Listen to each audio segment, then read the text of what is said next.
নমস্কাৰ প্ৰিয় শ্ৰোতাসকল, ধাৰাবাহিক উপন্যাস পাঠ অনুষ্ঠানত আমি এইবাৰ পাঠ কৰিব ওলাইছোঁ অসমীয়া সাহিত্যৰ সৰ্বাধিক জনপ্ৰিয় উপন্যাস কৌশিক নন্দন বৰুৱাৰ নিৰিবিলি। এয়া নিৰিবিলিৰ 102তম খণ্ড। ৰাধা। কি ৰহস্য সোমাই আছে এই নামটোত? কি কাহিনী লুকাই আছে এই শব্দটোত? যিটো কথা যোৱা 5 বছৰে ময়ূৰৰ বাহিৰে কোনেও নাজানিলে, সেই কথাই লিখা আছে নেকি বহীখনত? ময়ূৰে নিজ মুখেৰে কেতিয়াও প্ৰকাশ কৰা নাছিল ৰাধাৰ কাহিনী। ক'ব পাৰিবনে বাৰু সেই সৰু সৰু আখৰবোৰে? মানুহকেইটাক বস্তুবোৰ সামৰিবলৈ দি নিজৰ কাপোৰ অলপ বেগত সামৰি অভিমন্যু পাটকাইৰ আগফালে ওলাই আহিল। হাতত সেই বিশেষ বহীখন, ৰাধা। আহি থাকোঁতেই সি পাতবোৰ লুটিয়াই আহিছে। অলপ অচৰপকৈ পঢ়ি চাইছে। লখিমী নৈ পাৰৰ এখন সেউজীয়া গাঁও। নাম গোবিন্দপুৰ। গোবিন্দপুৰৰ বৰমূৰীয়া মুৰব্বী ধৰ্মনাৰায়ণ চৌধুৰীৰ একমাত্ৰ নাতিনী ৰাধা। গোবিন্দপুৰবাসীৰ প্ৰাণ, লখিমী নৈৰ যেন স্পন্দন, লগতে ধৰ্মনাৰায়ণৰ নয়নৰ মণি ৰাধা। কঁপি উঠিছে বাৰে বাৰে অভিমন্যু। এইখনতো উপন্যাস, এখন পূৰ্ণাংগ উপন্যাস। উপন্যাসখনৰ মুখ্য চৰিত্ৰটি ৰাধা। তাৰমানে ময়ূৰ তেন্তে অতদিনে বুজিলে অভিমন্যুৱে। আঁতৰি গৈছে ৰাধাৰ ওপৰত থকা অতদিনৰ উৰণি। অভি, কি হ'ল তোৰ? মানুহকেইজন ক'ত? হঠাৎ সন্ধ্যাৰ মাজত জ্যোতি পৰিল অভিমন্যুৰ। পৰি কোন সময়তনো পাটকাই গলিটো সাৰি আগফালৰ ৰাস্তাত উঠিলহি অভিমন্যুৱে নিজেও গম নাপায়। সন্মুখৰ পৰা সন্ধ্যা আহি আছিল। অভিমন্যুক দেখিয়েই মাত দিছিল তাই। সি একো নোকোৱাত আকৌ সুধিলে, কি পঢ়ি আছ এইখন? ময়ূৰৰ বহীখন জপাই অভিমন্যুৱে ক'লে, ময়ূৰৰ ৰাধাক বিচাৰি পালোঁ সন্ধ্যা। কি? কেনেকৈ? ক'ত আছে? চিঞৰি উঠিছিল সন্ধ্যাই। অভিমন্যুৱে বহীখন আগবঢ়াই দিলে তাইলৈ। ইয়াতে আছে ৰাধা। বহীখন হাতত লৈ ৰাধা নামটো পঢ়িলে সন্ধ্যাই। কিন্তু একো বুজি নাপাই আকৌ সুধিলে তাক, তাৰমানে? এইখনচোন কিবা কাহিনী যেন লাগিছে। অভিমন্যুৱে কৈ গ'ল, কাহিনী নহয়, উপন্যাস। ময়ূৰে নিজে লিখা এখন উপন্যাস। নামটো ৰাধা। তেন্তে ৰাধা আচলতে? সন্ধ্যাৰ কোৱা নহওঁতেই অভিমন্যুৱে ক'লে, এটা উপন্যাসৰ চৰিত্ৰ। ৰাধা কোনো মানুহ নহয়। ৰাধা ময়ূৰৰ নিজৰ সৃষ্টি, এটি কাল্পনিক চৰিত্ৰ। কিন্তু ময়ূৰে যে ৰাধাৰ লগত কথা পাতিছিল, খোজ কাঢ়িছিল, সেইবোৰ কেনেকৈ সম্ভৱ? সম্ভৱ।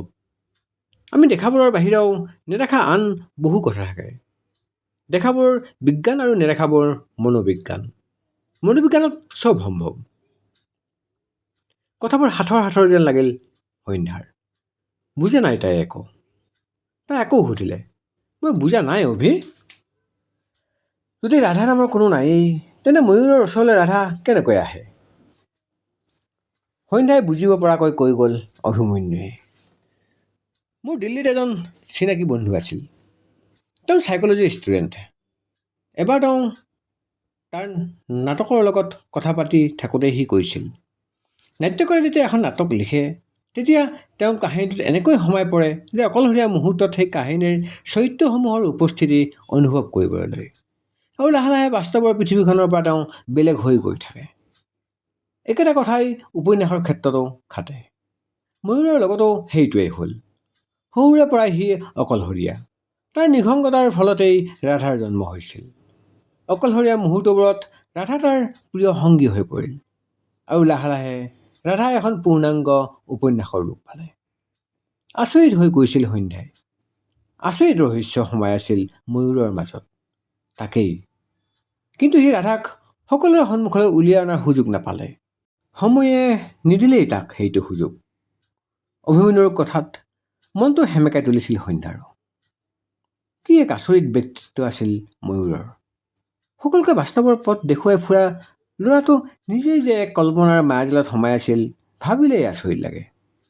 কল্পনাৰ কিমান প্ৰখৰ শক্তি থাকিলে উপন্যাসৰ এটা চৰিত্ৰক নিজৰ সংগী কৰি ল'ব পাৰে, সেয়া অকল ময়ূৰে জানিব কিজানি।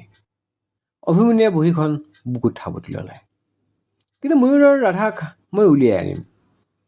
এইখন উপন্যাস যিকোনো প্ৰকাৰে মই ছপা কৰিম। মৃত্যুৰ পাছতো এই ৰাধাৰ নামতে তাক অমৰ কৰি ৰাখিম মই। ৰাধাৰ লেখক হিচাপে ৰৈ যাব সি সদায়।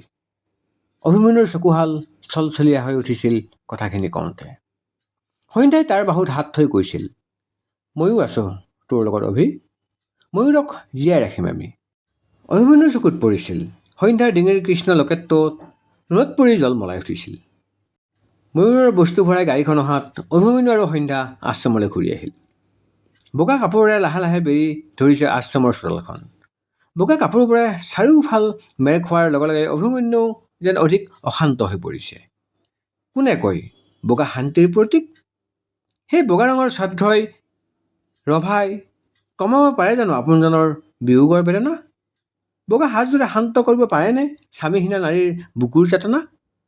ময়ূৰ আৰু শ্ৰাদ্ধ, কি যে অসহ্য এই দুটা শব্দত একেলগ কৰিবলৈ। তথাপি সকলো সহি ধৈৰ্য ধৰি আছে অভিমন্যুৱে। তাৰ কাষে কাষে আছে সন্ধ্যাও। জুপিতৰা মেমে তাইক শ্ৰাদ্ধলৈকে তাতে থাকিবলৈ অনুমতি দিছে। মেমে বুজি পায়, সেইবাবে সন্ধ্যা থাকিব পাৰিছে। কেতিয়াবা ভাবে সন্ধ্যাই, সকলো মানুহ মেমৰ দৰে হোৱা হ'লে। সন্ধ্যা, সন্ধ্যা, ক'লৈ গ'ল এইজনী? সন্ধ্যা, শুনিছানে? চিঞৰি চিঞৰি সন্ধ্যাৰ ৰুমৰ পৰা ওলাই গ'ল অভিমন্যু। সিহঁতক থাকিবলৈ দুটা সুকীয়া ৰুম দিছে আশ্ৰমত। সন্ধ্যাৰ ৰুমটোতে অৱশ্যে সেই জেঠাইগৰাকী থাকে। অভিমন্যুহে ৰুমত অকলে। দিনটো তাৰ ওচৰে ওচৰে সন্ধ্যা থাকেই। এই কেইদিনহে অলপ তাই দুই এটা কামত হাত মিলাইছে। অকল 5জনী মানুহে গোটেই আশ্ৰমৰ কামবোৰ কৰি অতাই আকৌ শ্ৰাদ্ধৰ কামতো দৌৰিব লগা হয়। সেইবাবে সন্ধ্যাই সকলোৱে মানা কৰাৰ পাছতো চকুত পৰা দুই এটা কাম কৰি থয়। এতিয়াও চাগে কিবা কামতেই লাগিল। ধুতিখন চোচৰাই চোচৰাই অভিমন্যু তাইৰ ৰুমলৈ গৈছিল। ৰুমত নাপাই দীঘল কৰিডৰটোৰে সন্ধ্যা সন্ধ্যা বুলি চিঞৰি ওলাই আহি আছিল। বাটতে কোনোবা ল'ৰা তাই দেখি ক'লে, দাদা, বাজনীয়ে জোনদাৰ ৰুমলৈ গৈছিল সৌফালে, তাতে আছে নেকি? ল'ৰাটোৰ মূৰত মৰে মৰে হাত ফুৰাই দিলে অভিমন্যুৱে। এইকেইদিন সিহঁত কেইটামান সদায় তাৰ লগতে লাগি আছে। সিহঁতৰ জোন দাদাকনো ইউনিভাৰ্চিটিত কি কি কৰিছিল সেয়া শুনাব লাগে। বুকুত শিল ৰাখি হ'লেও অভিমন্যুৱে কৈ যায় ময়ূৰৰ কাহিনী। কেনেকৈ ময়ূৰক আমনি কৰিছিল সি, কেনেকৈ ময়ূৰে গোটেই পাত কাইত দৌৰাইছিল তাক কথাবোৰ কৈ কৈ সেইদিনা কান্দি পেলাইছিল সি। তেতিয়া সিহঁতে অভিমন্যুৰ চকু পানী মচি দি বুজাইছিল, নাকান্দিবা অভিদা, জোনদাই আমাক চাই আছে নহয় আকাশৰ পৰা। অভিদা, এইকেইদিনতে অভিমন্যু সিহঁতৰ মাজত মৰমৰ অভিদা হৈ গৈছে। সিহঁতৰ কথাতে বিশ্বাস কৰি অভিমন্যুৱে কেতিয়াবা ৰাতি একেথৰে জোনবাইটোলৈ চাই ৰয়। মুখেৰে কেতিয়াবা কয়, ঐ গৰু, দেখি আছনে নাই মোক? এৰা, কিছুমান বিশ্বাসক বিশ্বাস কৰিয়ে ৰাখিব লাগে। যদি বিশ্বাসে মনটোক অলপ সময়ৰ বাবে হ'লেও সজীৱ কৰে, তেন্তে যুক্তিৰ তোলাচনীৰ প্ৰয়োজন কিয়? সেই বিশ্বাসতে আজি অভিমন্যুৰ জোনবাইৰ লগত কথা পতাটো কিবা অভ্যাসৰ দৰে হৈছে। এদিন সন্ধ্যাই দেখিছিল, একো নকৈ হাঁহি মাৰি আঁতৰি গৈছিল তাই। এৰা, বিচাৰিব জানিলে আপোনজনৰ অনুভৱ সকলোতে পোৱা যায়। প্ৰয়োজন মাত্ৰ হেঁপাহ আৰু বিশ্বাসৰ। কি হ'ল অভিদা, জোনদাৰ ৰুমটো চিনি নোপোৱা নেকি? সৌফালে আকৌ। কথাবোৰৰ পাগুলি ৰৈ থকা অভিমন্যুক ঠেলা এটা মাৰি এফালে আঙুলিয়াই দেখুৱালে ল'ৰাটোৱে। অভিমন্যুৱে তাৰ চুলিখিনি জোকাৰি দি আগবাঢ়িল ৰুমটোলৈ। কৰিডৰটোৰ একেবাৰে চুকৰ ৰুমটো ময়ূৰৰ। তাতে তাৰ আলমাৰি, টেবুল আৰু বিচনা। জেঠাইগৰাকীয়ে সকলো বস্তু আটমটুকৰাকৈ সজাই থৈছে। দিনটোৰ কামৰ মাজতো কোনোবা পাকত ৰুমটোত সোমাই চকুপানী টকা অভিমন্যুৱে দেখিছে। হুমুনিয়া এটা সৰাই অভিমন্যুৱে ৰুমটোৰ পৰ্দাখন দাঙিলে। লগে লগে ৰৈ গ'ল সি। ভৰি দুখনো যেন নিজে নিজে থমকিছে। বুকুখনৰ বিষটো উক দি উঠিল আকৌ। লগতে ময়ূৰৰ কথাবোৰো। মইতো সদায় তোৰ কাষতে আছোঁ। ময়ূৰৰ বিচনাখনত শুই আছে সন্ধ্যা। বুকুত এখন নীলা ৰঙৰ কিবা কিতাপ। মেলি থোৱা চুলিখিনিত খিৰিকিৰে বৈ অহা ৰ'দজাকে পোহৰৰ বোল সানিছে। অভিমন্যু থৰ হোৱাৰ অন্যতম কাৰণ হ'ল সন্ধ্যাৰ কালত ওলমি আছে এডাল হেডফোন। অলপ সময় তাইলৈ একেথৰে চাই ৰৈছিল অভিমন্যুৱে। এয়া সন্ধ্যা নে? নে আইজনী তোমালোকৰ ইউনিভাৰ্চিটিৰ কোনোবা আহিছে, কৰিডৰত কোনোবাই চিঞৰি কৈ থৈ গ'ল। এতিয়াহে মনত পৰিল অভিমন্যুৰ। পাটকাৰী হোষ্টেলৰ ফালৰ পৰা ৱাৰ্ডেন ছাৰ, প্ৰিফেক্ট আৰু দুজনমান ষ্টুডেণ্ট আহি আছে বুলি ফোন কৰিছিল। সি সেইটোকে ক'বলৈ সন্ধ্যাক বিচাৰিছিল। কথাটো গম পাই মন নথকা স্বত্বেও সি সন্ধ্যাক গাটোত জোকাৰি দিলে। তাই খকমককৈ উঠিল। অভিমন্যুৱে ক'লে, অথনিৰ পৰা চিঞৰি আছোঁ, ইমান টোপনি নে? হেডফোনডাল খুলি কিতাপখন জপাই টেবুলৰ ওপৰত থলে তাই। নহয় অ', হেডফোনডাল লাগি আছিল যে। পাটকাৰী মানুহ পালেহি নেকি? তই গম পাওঁ মানে, ৰণে ফোন কৰিছিল। খপকৈ কথাটো কৈ কিবা এটা ভুল কৰাৰ দৰে জিভাখন কামুৰি ৰৈ যায় সন্ধ্যা। অভিমন্যুৰ চকুত খেলি উঠে দুষ্টালিৰে হাঁহি এটাই।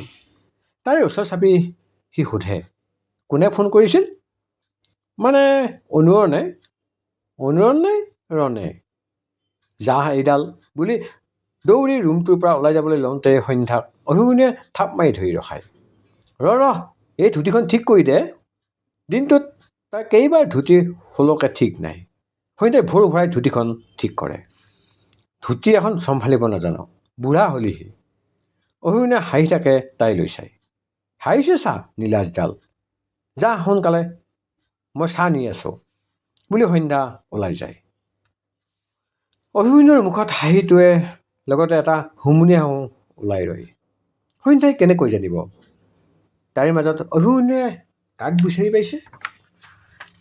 সন্ধ্যা, মই চাহ কৰিলোৱেই, তুমি বেয়া নোপোৱা যদি বাকী দিবা নেকি?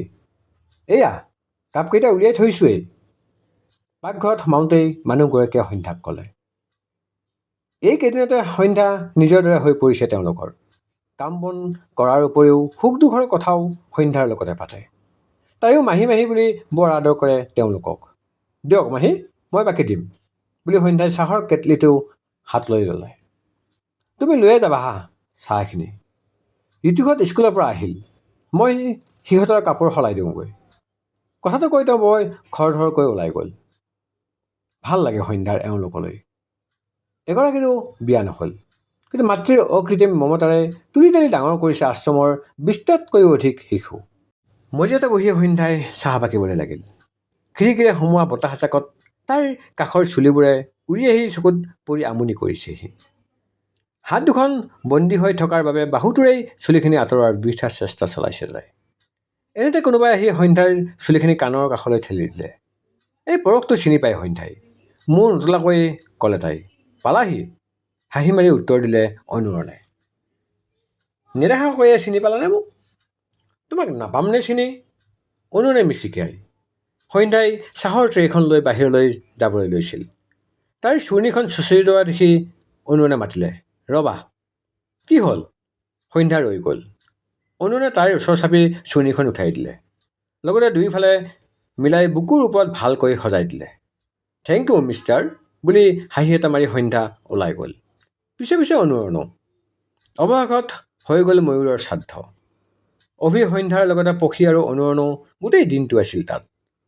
প্ৰথমৰ ক্লাছটো কৰি জুৰি অনুৰাধা প্ৰিয়াহঁতো গোটেইবোৰ গুচি আহিছিল। লাগি ভাগি দিছিল সি। অভিমন্যুৱে চুলি খুৰাইছিল। শ্ৰাদ্ধৰ দিনা আকৌ কান্দি কান্দি ভাগৰি পৰিছিল সি ময়ূৰৰ ফটোখন সাৱটি। শেষত সন্ধ্যাই নিজৰ লগতে ৰাখিছিল তাক। শ্ৰাদ্ধৰ পিছদিনা আশ্ৰমৰ পৰা উভতি আহোঁতে জেঠাইগৰাকীয়ে লগতে সকলোৱে চকু ভৰি উঠিছিল। সৰু সৰু ল'ৰা ছোৱালীবোৰে অভিমন্যুক যেন এৰিয়েই নিদিব নোখোজে। সি গোটেইকেইটাকে মৰম কৰি কৈছিল, মই আহি থাকিম আৰু সদায় ফোন কৰি থাকিম। তোমালোকে ভালকৈ পঢ়িবা দেই, জোন দাদাই চাই আছে নহয়। জেঠাইগৰাকীৰ হাতত ধৰি অভিমন্যুৱে কৈছিল, জেঠাই, ময়ূৰ হেৰাই গৈছে বুলি কেতিয়াও নাহাৰিব। এতিয়াৰ পৰা মই আছোঁ আপোনালোকৰ লগত।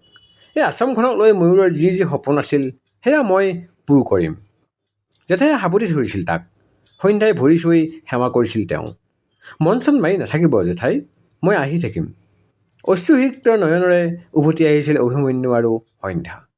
লগত অভিমন্যুৱে লৈ আনিছিল ময়ূৰৰ ৰাধাক। অভিমন্যু কাইলৈ ৰাতিপুৱা যাবগৈ। পখী আগতেই গ'ল। সিহে অনুৰণে জোৰ কৰাত দুদিন থাকি দিলে। কিন্তু এতিয়া যাবগৈ। সন্ধ্যাহঁতৰ মিড টাৰ্মো পাইছেহি। ইফালে মহামাৰী কৰোণাৰ কোব বাঢ়ি আহিছে। কোনোৱে কৈছে হয়তো বন্ধও দি দিব পাৰে। যদি সঁচাকৈ সেয়ে হয় তেন্তে ইয়াত বন্দী হ'ব লাগিব। সেইবাবে যাব ওলাইছে অভিমন্যু। অৱশ্যে তাৰ অন্য এটা কাৰণো নথকা নহয়। ময়ূৰবিহীন কেম্পাছটোত লাহে লাহে অসহ্য হৈ আহিছে তাৰ। বিশেষকৈ হোষ্টেলখনত সোমালেই তাৰ যেন বুকুখন উশাহ ল'ব নোৱাৰাকৈ গধুৰ হৈ পৰে। সন্ধিয়া অনুৰণ ৰাজদীপহঁতৰ লগত ঘূৰি থাকিলেও একেও নোকোৱাকৈ চুপ হৈ থাকে সি। সকলো থকাৰ পাছতো যেন আচৰিত শূন্যতাই বেৰি ৰাখে তাক অনবৰতে। কাইলৈ যাবগৈ বাবে আজি আবেলি সন্ধ্যাৰ লগতে ওলাই আহিল সি। কেম্পাছত এনেই কথা পাতি পাতি খোজ কাঢ়ি আছিল দুয়োটাই। সন্ধ্যাই মাজতে সুধিলে, নগ'লে নহয়নে? এনেও যাব লাগিবই দেখোন। কৰোণাৰ কাৰণে যদি বন্ধ দিয়ে তেতিয়া নোৱাৰা হ'ম। তাৰ কথাত একো নামাতে সন্ধ্যাই। তাইও বুজি পায় ময়ো নথকাকৈ অভিমন্যু ইয়াত থকাটো কিমান কষ্টকৰ। কথাটো সলাবলৈ তাই ক'লে, ময়ূৰৰ কিতাপখনৰ কথাটো কি ভাবিছ? লৈ যাম লগতে। প্ৰথমতে পঢ়ি চাম, তাৰপিছত পাব্লিছাৰ বিচাৰিম। যদি পালেতো ভালেই হ'ল, নাপালেও মোৰ লগতে থৈ দিম। পাছত চাকৰি পালে টকা জমা কৰি নিজেই পাব্লিছ কৰিম। মুঠতে উলিয়ামেই। গহীন সুৰত কয় সি কথাকেইটা। তাত বহো ব'ল। কাঞ্চনজংঘাৰ পুলটোলৈ আঙুলিয়ালে সন্ধ্যাই। নবহো তাত বুলি অভিমন্যুৱে আঁতৰি যাব খোজে যদিও সন্ধ্যাই জোৰকৈ টানি লৈ যায়। উপায় নাপাই বহি পৰে সি। চকুযোৰ সজল হৈ উঠে আকৌ। এই ঠাইখিনি কিমান যে উকা হৈ পৰিছে আজি। গছৰ পাত এটাও যেন লৰা নাই। অভিমন্যুৰ হাত এখন নিজৰ মাজলৈ আনি সন্ধ্যাই ক'লে, অভি, ক, এনেকৈ মন মাৰি থাকিলে কেনেকৈ হ'ব কচোন? তইতো কৈছিলি ময়ূৰে আমাক চাই আছে। সি জানো সুখী হ'ব তোক এনেকৈ দেখি? অভিমন্যুৱে একো উত্তৰ নিদিলে। অলপ সময় সন্ধ্যালৈ চাই ক'লে, তোক এটা কথা কওঁ। কি? তোৰ ঘৰত মতা নামটো ৰুণজুণ নহয়? অঁ, ৰুণজুণ? তোক মই জোন বুলি মাতিলে বেয়া পাবি নেকি? অভিমন্যুৰ কথাত কিবা এটা যেন বুজি পাইছিলে সন্ধ্যাই। মিচিকীয়া হাঁহি এটাৰে ক'লে তাই, তোক মই বেয়া পাম নেকি গৰু? সন্ধ্যাক আঁকোৱালি লৈছিল অভিমন্যুৱে। সদায় থাকিবি মোৰ লগত জোন। সদায় আছোঁ। সন্ধ্যাৰ চকুৰেও বৈ আহিছিল পানীৰ টোপাল। ক্ৰমাৎ এন্ধাৰ নামিছিল। আকাশত জোনটোৱে সিহঁতলৈ চাই যেন মিচিকিয়াই হাঁহিছিল। পৰীক্ষা নে কৰোণা? লাহে লাহে হাহাকাৰ লাগিছে সকলোৰে মাজত। কৰোণাই ভয়ংকৰ ৰূপ লৈছে হেনো। ৰাইজৰ কিছু কিছু কলেজ বন্ধও দিছে। কিন্তু তেজপুৰ ইউনিভাৰ্চিটিত আগৰ দৰেই নিজৰ সিদ্ধান্তত অটল। পৰীক্ষা হ'বই। আকৌ জাঙুৰ খাই উঠিছে ছাত্ৰ ছাত্ৰী। হাড়ে মৰি সাজি পৰীক্ষা দিম নেকি? চবফালে হাহাকাৰ। আমাৰ কি ইমান পৰীক্ষা পতাৰ যুঁজ? আমাৰ লাইফৰ কি ভেলু নাই? আচলতে কৰোণা এটা বাহানা আছিল। সকলোকে বন্ধ লাগে। মিড টাৰ্মৰ আগত দীঘলীয়া বন্ধ এটা পালে কাৰণো ভাল নালাগিব। গতিকে কৰোণাই সুযোগ দিছে যেতিয়া লোৱাত কিহৰ আপত্তি? সেইদিনা আবেলি ক্লাছৰ পৰা বাহিৰে শ্বপিং কমপ্লেক্সলৈ গৈ থাকোঁতে জুৰি আৰু সন্ধ্যাই এইবোৰ কথাই পাতি গৈ আছিল। এইটো ছেমিষ্টাৰত এটাৰ পাছত আন এটা সমস্যা আহি থকাৰ বাবে সন্ধ্যাৰ পঢ়া হোৱা নাই। গতিকে বন্ধটো দিলে বেয়া নহয়। ঘৰত কেইদিনমান থাকি ভালকৈ পঢ়ি একেবাৰে পৰীক্ষা দিবহি। তাতে এইবাৰ সিহঁতৰ ডিজাৰ্টেশ্যনো আছে। ঐ সন্ধ্যা, এইখন চা না। কিতাপৰ দোকানখনত সোমাই হাতত সৰু ডায়েৰী এখন লৈ জুৰিয়ে ক'লে। সন্ধ্যায়ো হাতলৈ চাইছিল। একেবাৰে সৰুও নহয়, একদম জোখৰ বৰ মৰম লগা ডায়েৰী। সন্ধ্যাই এনেও ডায়েৰী এখন কিনাৰ কথা ভাবিয়ে আছিল। এইটো সিহঁতৰ লাষ্ট ছেম। সেইবাবে যোৱাৰ আগত সকলোকে কিবা এটা লিখি দিবলৈ দিয়াৰ কথা ভাবিছিল তাই। জুৰিক এদিন কথাটো কৈছিল বাবেই তাই দেখুৱাইছিল। সেইবাবে এতিয়া ডায়েৰীখন দেখি কিনিয়েই ল'লে সন্ধ্যাই। ল ফাৰ্ষ্ট তয়ে লিখ।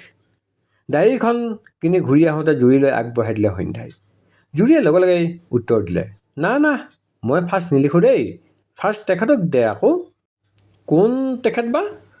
ইচ, এতিয়া নজনাই হ'ল তাই। মিষ্টাৰ হাজৰিকা আকৌ। জুৰিৰ কথাত তলমূৰ কৰিছিল সন্ধ্যাই। জুৰিয়ে হাঁহি হাঁহি ক'লে, লাজ কৰিব নালাগে দেই। চা, অনুৰাটো লাজত এনেও মুখৰ আগত একো নকয়েই। গতিকে মোৰ মতে তই এইখন দে তাক। চাবি সি ইয়াতেই লিখিব তাৰ মনৰ কথা।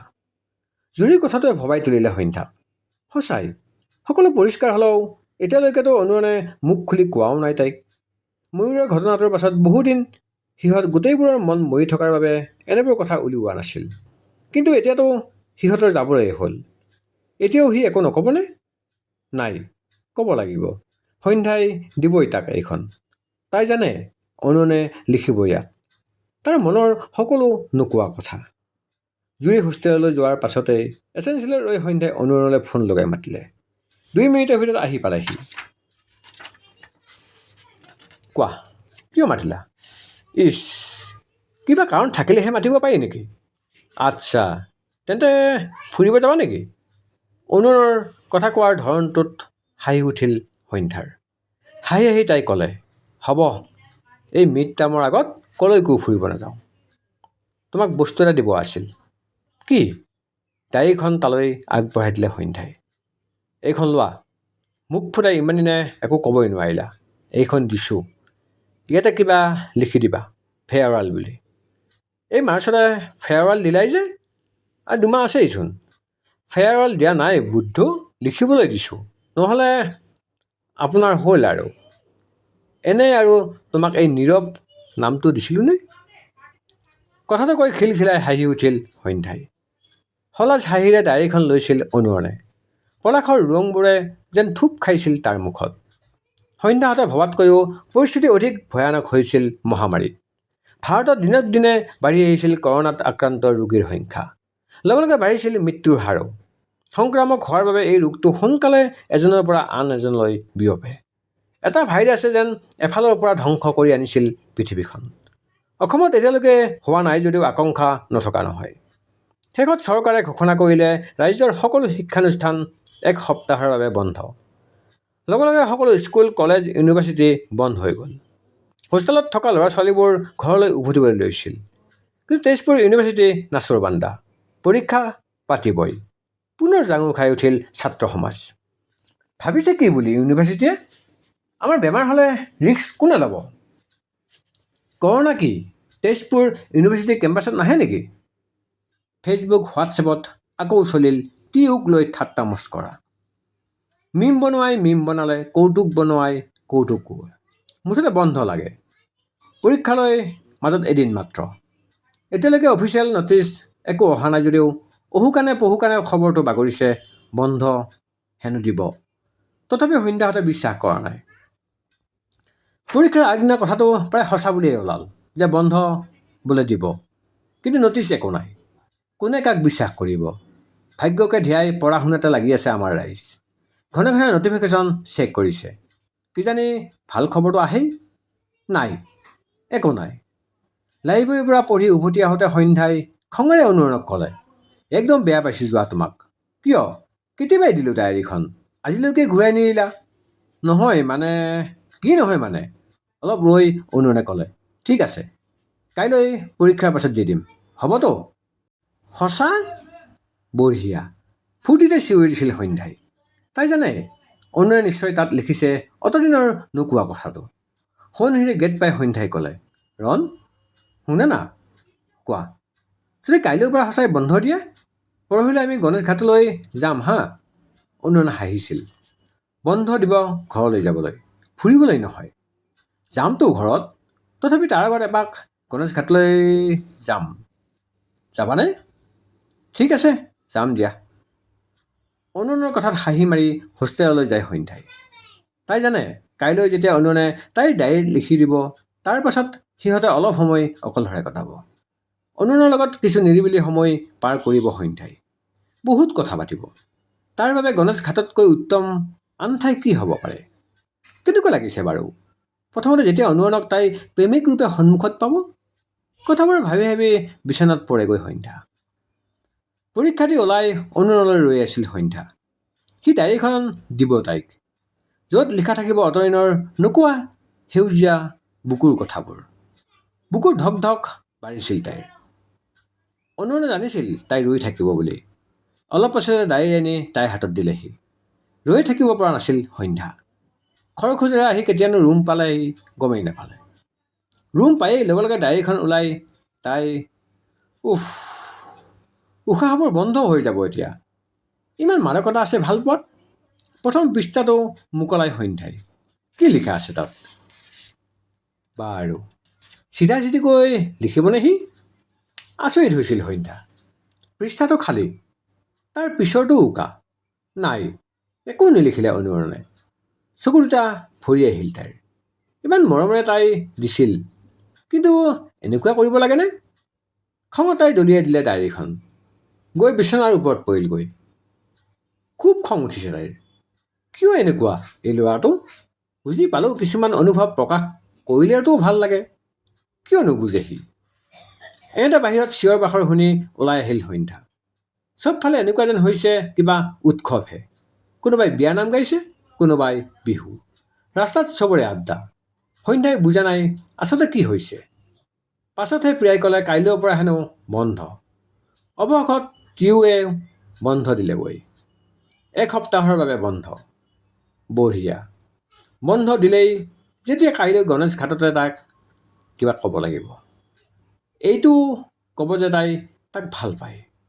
তাই বুজে সিও ভাল পায় তাইক, কিন্তু বেচেৰাৰ লাজ। সন্ধ্যাৰ মৰমো লাগে তালৈ। থাকক, সি লাজ কৰিয়ে থাকক। সন্ধ্যাই নিজে আগভাগ ল'ব। মনতে কথাবোৰ উকিয়াই থৈ তাই। ৰাতিলৈ কেম্পাছত মেলাৰ দৰে পৰিৱেশ। এচেঞ্চিয়েলৰ আড্ডায়ে চাবানে নিৰিবিলিৰ প্ৰেমেই চাবা? কৰোণাৰ ভেকচিন পাই চবৰে ফূৰ্তিত তত নাই। সন্ধ্যা অনুৰণৰ মেছেজ আহিল সন্ধ্যালৈ। ডায়েৰী পঢ়িলা? মেছেজটো পাই তিনিচকৈ খংটো উঠিছিল তাইৰ। একো লিখাটো নায়েই, এতিয়া আকৌ সুধিছে চোৱা। খঙতে উত্তৰ দিলে, পঢ়িলোঁ। একো নোকোৱা? কি আচৰিত ল'ৰা, খঙৰেই দিলে তাই। কিবা ক'বলৈ ৰাখিলে জানো? অনুৰৰ পৰা একো মেছেজ নাহিল তাৰ পাছত। প্ৰিয়াহঁতৰ লগত আড্ডা মাৰিয়েই শুই গ'ল সন্ধ্যা। পিছদিনা অনুৰণৰ লগত গণেশ ঘাটলৈ যোৱা কথা। ৰাতিপুৱা শুই উঠা দেৰি হ'ল সন্ধ্যাৰ। গা পা ধুই আজৰি হৈ 12টাই বাজি গ'ল। দুপৰীয়া ভাতকেইটা খাই আবেলি গণেশ ঘাটলৈ যোৱা কথা ভাবিলে তাই। এবাৰ অনুৰণক কথাটো কৈ থোৱা যাওক বুলি তাক ফোন লগালে। দুবাৰ সি ধৰিলে। কোৱা সন্ধ্যা? অনুৰণ, আমি 3টামান ওলাম হা। ক'লৈ? গণেশ ঘাট আকৌ। সি অলপ সময় ৰৈ ক'লে, মই ঘৰলৈ আহিলোঁ সন্ধ্যা। সন্ধ্যাৰ হাঁহি উঠিল। হাঁহি হাঁহিয়েই ক'লে তাই, ফটোমি নকৰিবা ৰণ, মই সঁচাই কৈছোঁ। মৰ্ণিং 6টাতে আহিলোঁ মই। অনুৰে গহীন মাত। খঙত মাতটো ডাঙৰকৈ ওলাল সন্ধ্যাৰ। কিবা হৈছে নেকি তোমাৰ? কৈছিলোঁ দেখোন। তোত কথাটো নহওঁতেই ফোনটো কাটিয়ে গ'ল। কাটি গ'ল নে কাটি দিলে সি? সন্ধ্যাই আকৌ লগালে। কথা পাতিলে মন যোৱা নাই সন্ধ্যা। বাই। সৰগ পৰা মানুহৰ দৰে থৰ হৈ গৈছিল সন্ধ্যা। ক'ত কি হৈ গ'ল? অনুনে এনেকুৱা কৰিছে নে তাই ভবাৰ দৰে সি তাইক ভাল পোৱাই নাছিল? তেন্তে সিদিনা সেই সন্ধিয়াটো কি কেৱল কামনাৰ প্ৰকাশ আছিল? মূৰটো আচন্দাই কৰি আহে সন্ধ্যাৰ। চকুৰ আগতে হেঁপাহৰ সপোনটো টুকুৰা টুকুৰকৈ ভাঙে। খেলিমেলিবোৰত আউট লাগি যায় অনুভূতিবোৰৰ। গাঁৱটোত মূৰটো থৈ উচুপি উঠিছে সন্ধ্যাই। কাষৰ ৰুমত কোনোবাই লগাই থোৱা মন যায় কলিটোৰ কাণত পৰিছেহি। টুকুৰা টুকুৰি ভাঙি গুৰি হোৱা মনটোক কিদৰে জোৰা দিওঁ? প্ৰিয় শ্ৰোতাসকল, কৌশিক নন্দন বৰুৱাৰ নিৰিবিলিৰ এয়া আছিল 102তম খণ্ড। আপোনালোকৰ মাজত আৰু এটা খণ্ডহে বাচি আছে। ইয়াৰ পিছত আমি নিৰিবিলিক বাই বাই দিব লাগিব। ইয়াৰ পিছতে আমি ৰাধা উপন্যাসখন আপোনালোকৰ মাজলৈ লৈ আনিম। ধন্যবাদ।